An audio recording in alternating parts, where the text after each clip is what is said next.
अस्सलाम वालेकुम, जय हिंद। आज जो आप सब लोगों ने मुझे ऑनर दिया है, specially colonel Sumit Dua sir, colonel Rajiv sir, principal Khalid Jalal sahab और तमाम टीचर्स, स्टाफ और बच्चों ने, उनका हकदार एक्चुअली मैं नहीं हूँ। उनके हकदार 5 लोग हैं। सबसे पहला मेरा छोटा भाई कर्नल आशुतोष, जो यहाँ पे आता था और बड़े प्यार से बच्चों को पढ़ाता था और मुझे बताता था कि भैया मैंने स्कूल में लैब में इक्विपमेंट्स रखवाए हैं, मैंने हॉल का इनॉग्रेशन किया है, मैं बच्चों के लिए मोटिवेशन लेक्चर देता हूँ और बच्चे बहुत प्यारे हैं, मैंने बहुत अच्छे अच्छे टीचर सेलेक्ट किए हैं। तो उसका हकदार आशु है। उसके बाद मेरे पेरेंट्स, मेरे मदर, मेरे फादर, क्योंकि पेरेंट्स सबसे टफ डिसीजन लेते हैं, बहुत हार्डशिप्स रहते हैं, तो अपने बच्चे को किसी जॉब में लगाते हैं। और वो जब जॉब आर्मी होती है तो बिलीव मी, वो बहुत टफ डिसीजन होता है। अपने जिगर के टुकड़े को देश के लिए भेजना बहुत टफ डिसीजन होता है। तो ये मेरे पेरेंट डिजर्व करते हैं। और उसके बाद पल्लवी, कर्नल आशुतोष की वाइफ, इस सम्मान को वो डिजर्व करती है जिसने देश के लिए अपना पति दिया।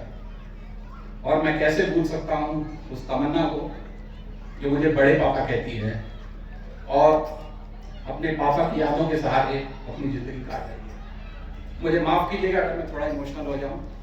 मेरे लिए बहुत ही गर्व का दिन है और थोड़े से पेन का भी दिन है, क्योंकि मैंने अपना छोटा भाई खोया है।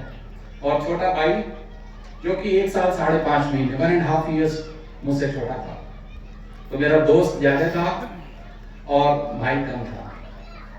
हम लोग साथ साथ आते थे। मैं इस फूड कोर्ट में पहले भी उसके साथ भी आया हूँ और बड़े गर्व से वो इस स्कूल में चलता था। तो इस हकदार, इस इज्जत का हकदार ये लोग हैं। मैं कुछ चीज जरूर आपको बच्चों को बताना चाहूंगा। कर्नल आशुतोष को मैंने आशु से कर्नल आशुतोष और आज इस देश का हीरो बनते हुए देखा है। बिलीव मी, जितने भी यहाँ बच्चे हैं उन जैसा ही कर्नल आशुतोष था।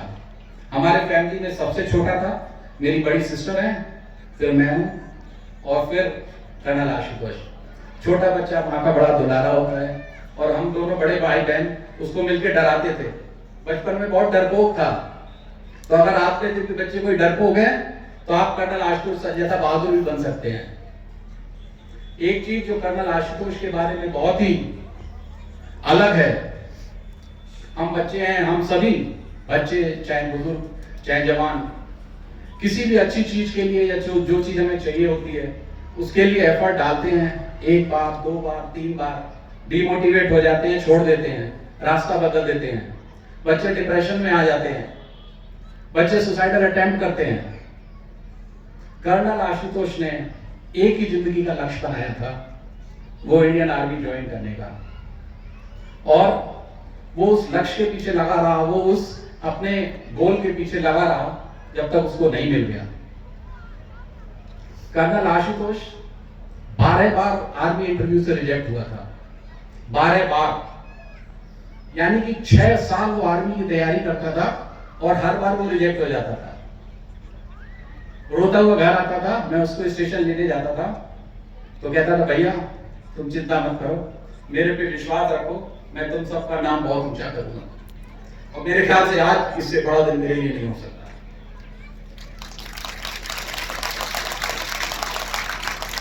एक और बहुत ही अजीब और कमाल की बात थी, वो 13th अटेम्प्ट, 13वें अटेम्प्ट में, लास्ट अटेम्प्ट में आर्मी में सेलेक्ट हुआ और पहले अटेम्प्ट से लेके 13वें अटेम्प्ट तक रिटर्न में हर बार क्लियर होता था। कह रहा था भैया ये मेरी मेहनत है, मुझे रिटर्न से कोई नहीं हटा सकता, मुझे रिटर्न में कोई फेल नहीं कर सकता, ये मेरी मेहनत है। 13 बार लगातार रिटर्न में फेल पास होना विदाउट फेल। उस टाइम पे पुराना टाइम था, आज का टाइम नहीं था, जो कि अखबारों में सोशल मीडिया पे या नेट पे रिजल्ट आता है। उस टाइम 2 रुपए का एम्प्लॉयमेंट न्यूज आया करता था। 1-2 बार तो उसने हमें लाके दिखाया, देखिए भैया मेरा रोल नंबर आ गया, मेरा आर्मी में सिलेक्शन हो गया है।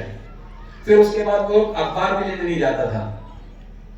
या तो डायरेक्ट एसएसबी सेंटर से कॉल लेटर आ जाता था कि आपका फला फला एसएसबी सेंटर, कभी भोपाल, कभी इलाहाबाद, कभी बैंगलोर, कभी देहरादून में इंटरव्यू है, या उसका कोई फ्रेंड उसको फोन करके बताता था कि आशु तेरा सिलेक्शन हो गया।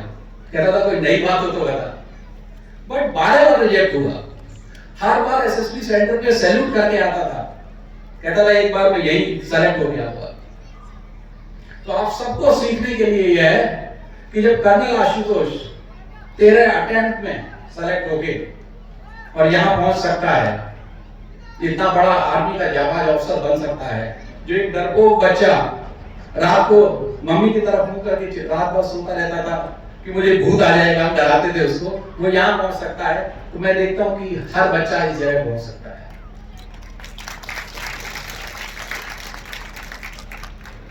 तो जब भी आपका मन कभी ऐसा लगे कि मैं नहीं सेलेक्ट हो रहा हूं या मुझे जो चीज चाहिए वो नहीं मिल पा रही है, तो कर्नल आशुतोष को जरूर याद करिएगा।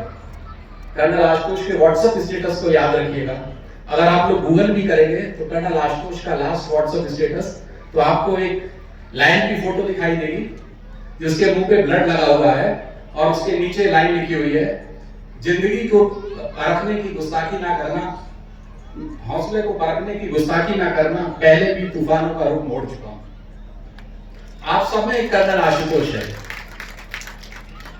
आप सब में एक कर्नल आशुतोष है।